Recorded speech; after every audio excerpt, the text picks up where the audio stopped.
अस्सलाम वालेकुम।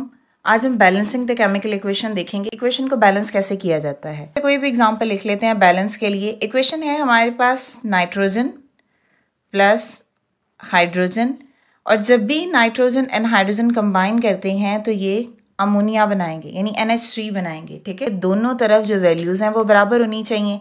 अब आप 1 बाय 1 काउंट करो। यहाँ पे देखो तो 2 नाइट्रोजन है और यहाँ पे एक ही नाइट्रोजन है। इसका मतलब यहाँ पे 2 हैं, तो बैलेंस के लिए हमेशा वैल्यू यहाँ पे लिखी जाती है। ठीक है, तो आपने 2 नाइट्रोजन यहाँ पे लगा दिए। अब बैलेंस करके देखो क्या दोनों तरफ अमाउंट बराबर है। यहाँ पे 2 नाइट्रोजन है, यहाँ पे 2 नाइट्रोजन है। ये जो 2 है ये नाइट्रोजन के साथ भी है और हाइड्रोजन के साथ भी है। ठीक है, तो 2 नाइट्रोजन यहाँ पे, 2 नाइट्रोजन यहाँ पे पूरे हो गए। हाइड्रोजन यहाँ पे देखो 2 हैं और यहाँ पे 3 2 6 हैं।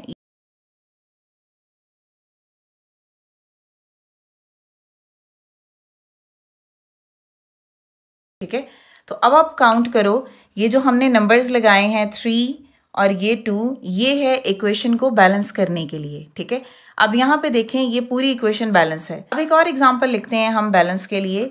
जिंक को आपने रिएक्ट करवाना है सल्फ्यूरिक एसिड के साथ और फिर देखते हैं प्रोडक्ट क्या बनता है। ऊपर वाले केस में तो एक एक रिएक्टेंट था इसलिए फ़ौरन से वो बन गया, उससे कोई फ़र्क नहीं पड़ा। नीचे वाले केस में आपने सबसे पहले देखना है कि जो कंपाउंड है वो ब्रेक कैसे होता है। सल्फ्यूरिक एसिड को जब भी ब्रेक करोगे तो H positive and SO4 2 negative बनेगा। ये इसकी वैलेंसी है। अब यहाँ पे 2 हाइड्रोजन है तो यहाँ पे 2 इधर आएगा। पूरा सल्फेट एक स्ट्रक्चर है तो SO4 2 नेगेटिव है, ये वैलेंसी है। वैलेंसी का मतलब होता है कि कोई एटम कितने इलेक्ट्रॉन जो है वो डोनेट या गेन करता है। नेगेटिव का मतलब होता है वो गेन कर रहा है, पॉजिटिव का मतलब होता है कि वो लूज कर रहा है यानी दे रहा है। ठीक है, तो यहाँ पे सल्फेट 2 नेगेटिव है और H2 हमारे पास क्या आएगा, 2H पॉजिटिव आ जाएगा। क्लियर।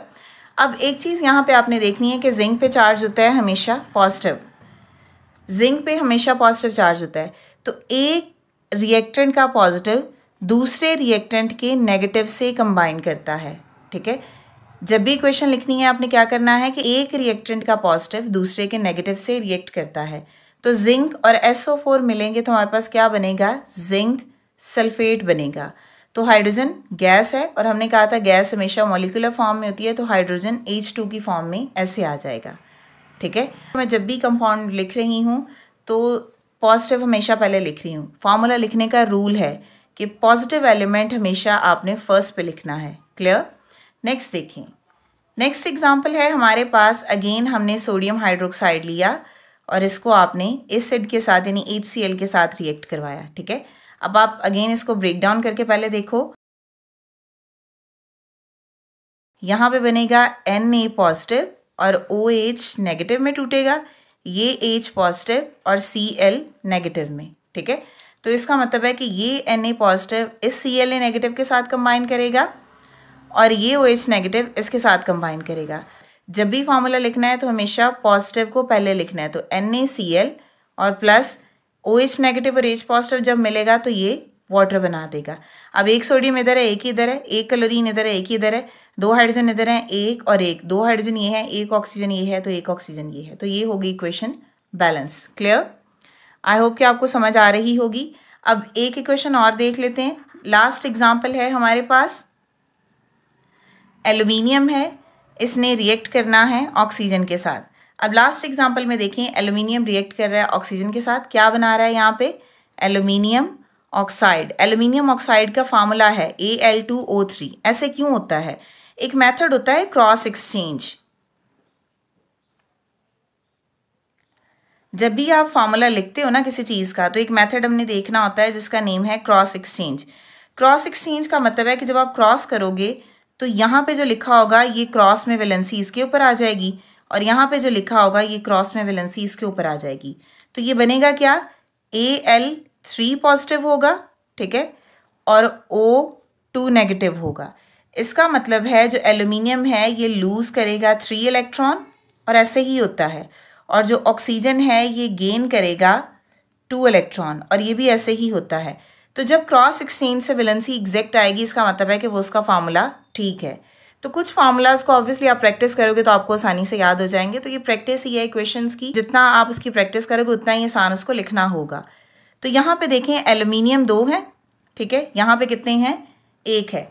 तो आप इसको 2 से मल्टीप्लाई कर दो, ठीक है, लेड पेंसिल से लिखते हैं, क्लियर। अब यहाँ पे देखें ऑक्सीजन 3 है तो यहाँ पे 2 है, इसका मतलब है आप इसको 1 से मल्टीप्लाई करोगे तब भी ये 2 ही रहेगा।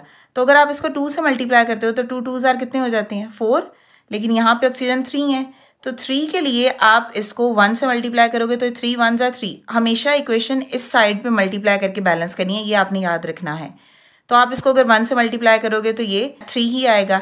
अब अगर इसको 2 से आप मल्टीप्लाई करोगे तो 3 2 जार 6 ऑक्सीजन हो जाएंगे।